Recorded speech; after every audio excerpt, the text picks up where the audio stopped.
Hi, Kate here at Walser Chevrolet, and I'm just going to take a second to show you how to pair your Android Auto with this new Chevrolet vehicle.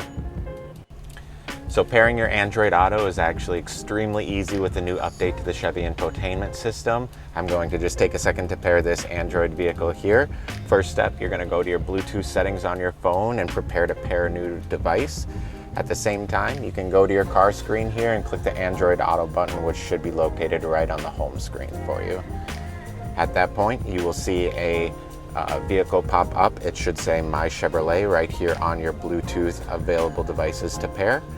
You're going to go ahead and select that option, at which point on the screen up here, it will ask you if the number matches the number on your phone. You can confirm that by tapping pair on your phone as well as pair on the screen. From there, it will start the pairing process.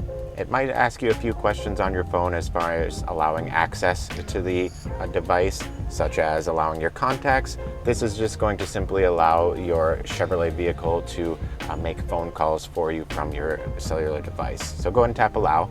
You can also tap allow up on the screen, which will allow the Google Assistant to be active so they can prompt you on things like your navigation and incoming calls. At that point, your device should be paired, so when you tap the Android Auto button, at which point you'll need to click Continue. It will welcome you to the Android Auto system, and from there you have access to your maps, your music, your contacts, and anything else you might need while driving. Hopefully that was helpful in getting your Android Auto phone paired to the vehicle. If you do have any other further questions, feel free to stop by Walser Chevrolet in White Bear Lake.